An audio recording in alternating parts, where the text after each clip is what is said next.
အားလုံးပဲမင်္ဂလာပါခင်ဗျာတက်ခဲ့တဲ့လုံး channel ကပြန်လည်ကြိုဆိုလိုက်ပါတယ်ဒီနေ့2016ခုနှစ်ဇူလိုင်လ16ရက်နေ့ညနေပိုင်းများကိုတင်ဆက်ပေးတော့မှာဖြစ်ပါတယ်ခင်ဗျာဒီနေ့တင်ဆက်မယ့်သတင်းကြောင်းအရာတွေကတော့တန်ဃာတွေကိုဆဲဆုံနေတဲ့ရက်ွက်အုပ်ချုပ်ရေးမှုကိုတန်ဃာကိုချစ်လာပါတယ်ဆိုတဲ့စတက်ကကောက်ွယ်ပေးနေတယ်ဆိုပြီးခေါင်းစဉ်ဖြင့်တချို့သောမီဒီယာတွေမှာရေးသားဖြန့်ဝေထားတာကျွန်တော်တွေ့ရှိရပါတယ်အခင်းဖြစ်ပေါ်နေရကတော့ရန်ကုန်တိုင်းဒေသကြီးဒလန်းမြို့နယ်နှစ်ပေါင်း100ကျော်ဒီတော့ကိုယ်လည်းရှိတဲ့အတုလက်မဲ့အောင်ဇီရိုမြကြီးဖျားပရုံပြမစင်ကဒီရစပဲလို့သိရပါရဲ့။ဒါကြောင့်မလို့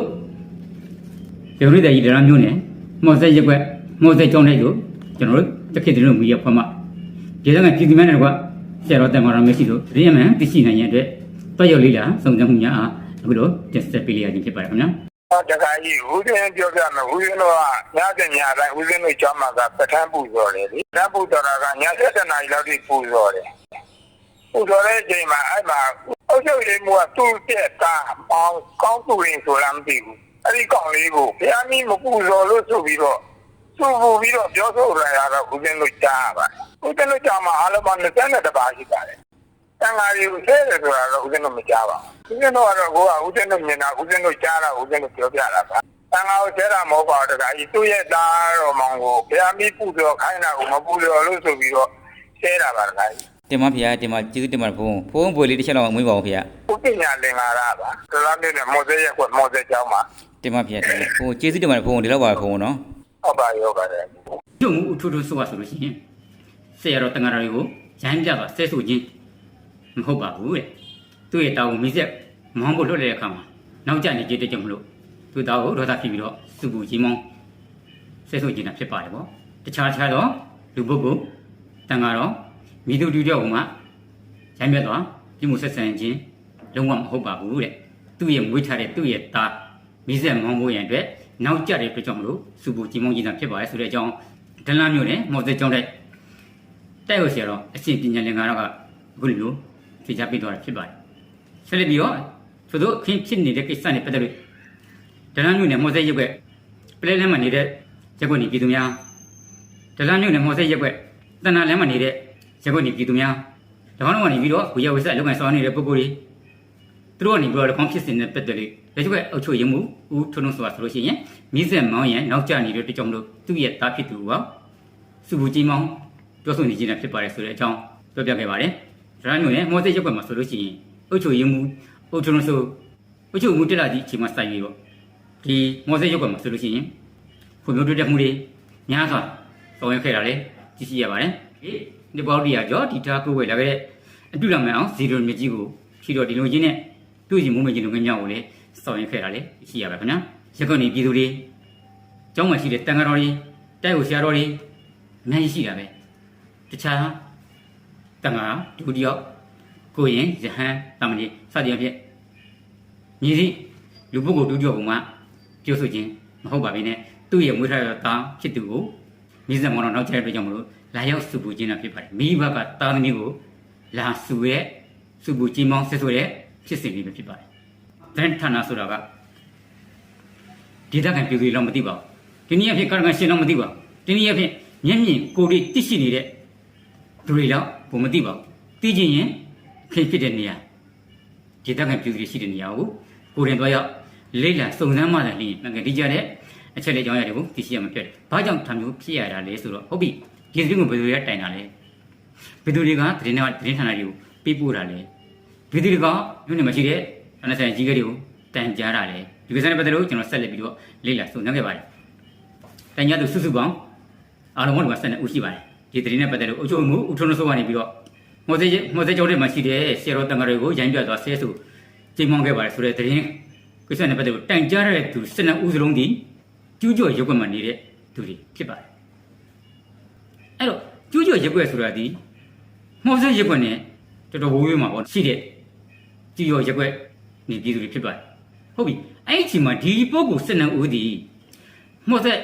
ကျောင်းတဲ့ပြန်ဝင်တွေ့မှာရှိနေတာလားကျွန်တော်လေးတဲ့ကြည့်တဲ့ခါကျတော့ဒီပုဂ္ဂိုလ်12ဦးကမော်စဲရက်ွက်ဒီကျောင်းတဲ့ဝင်တွေ့မှာအဲ့အခင်းဖြစ်သွားတဲ့အချိန်မှာဦးစိုးထွန်းသူတန်းကိုစုဖို့ကြီးမောင်းနေတဲ့အချိန်မှာဒီ12ယောက်ဆိုတော့တရားမှမရှိပါဘူးဟုတ်ကဲ့နောက်တစ်ချက်ဒီပုဂ္ဂိုလ်12ဦးဒီလိုကိုယ်တိုင်လက်မှတ်ထိုးတိုင်ကြားထားတဲ့ကြောင့်မို့သူတို့မှာအုပ်ချုပ်မှုနေပြီးတော့တ တန်ဃာတော်တွေကိုဆဲဆိုခဲ့ပါတယ်ဆိုတဲ့တက်တီထောက်ထားဗီဒီယိုဖိုင်အတန်ဖိုင်ဓာတ်ပုံမှတ်တမ်းဘာတစ်ခုမှ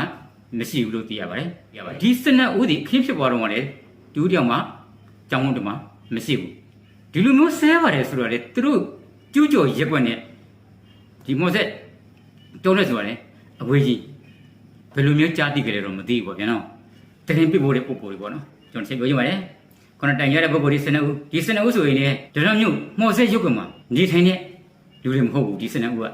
ဟိုးကျူးကျော်ရက်ွက်အဝေးမှာကျူးကျော်တယ်မှာနေတဲ့သူတွေဒီလူတွေက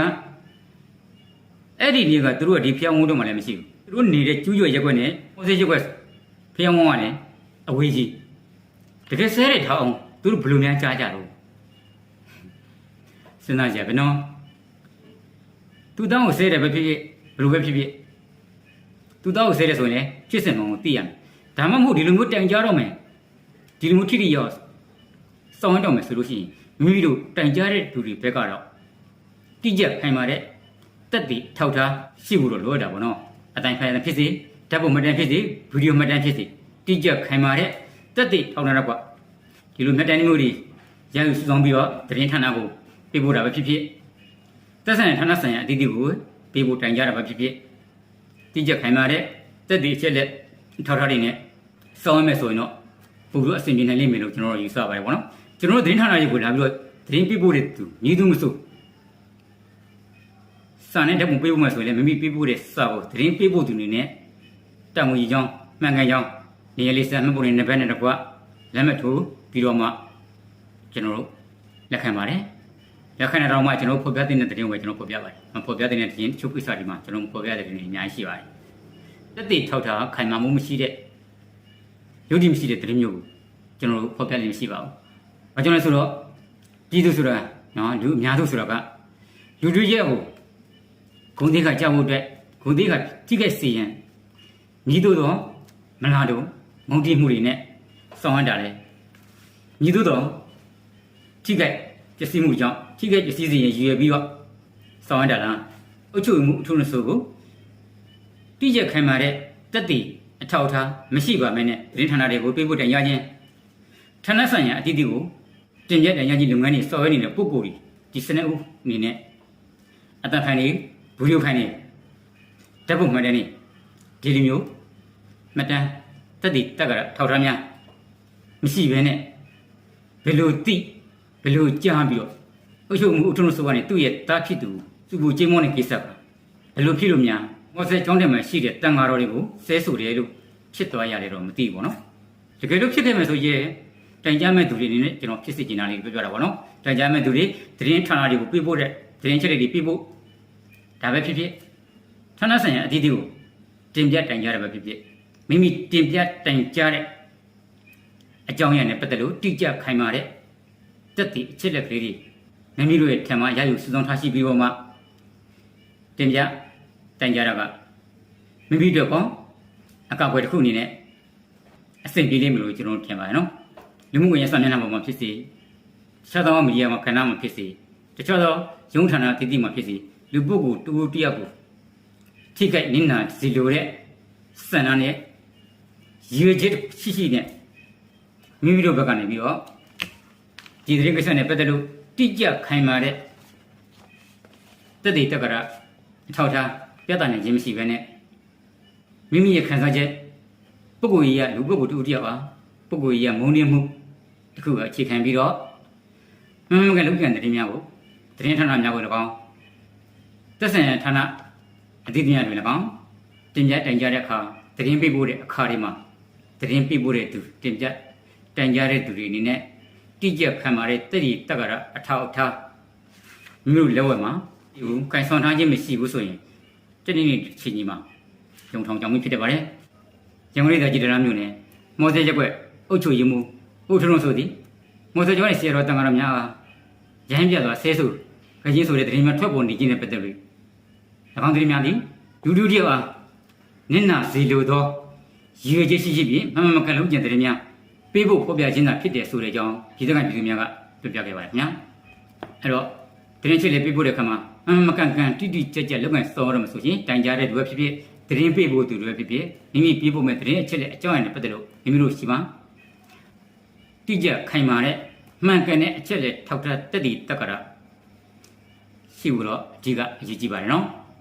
အဲ့လိုမှမရှိဘဲနဲ့ပုဂ္ဂိုလ်ရေးမုန်းတိမှုကိုအခြေခံရေးကိုယ်တည်းကထိခိုက်စေလိုသောရွေရရှိရှိဖြင့်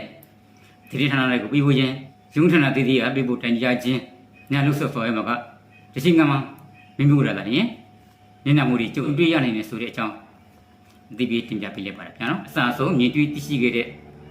ရခိုင်ပြည်သူများနဲ့ဆရာတော်တန်ခါတော်မြတ်ကနေပြီးတော့ဒီသတင်းရဆိုလို့ရှိရင်ပုဂ္ဂိုလ်ရေးရမိုးရမှုပုဂ္ဂိုလ်ရေးရထိခိုက်နစ်နာစီလိုသောစနာဖြင့်ရေကျဲရှိရှိမဟုတ်မမှန်လုတ်ကျင်သတင်းသာဖြစ်ကြောင်း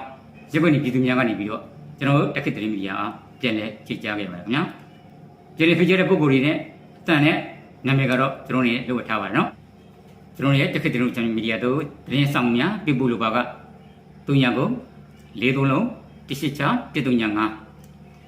ဖိုင်ဘာတို့ဖြစ်စေ Telegram တို့ဖြစ်စေပြပို့နိုင်ပါရခင်ဗျာ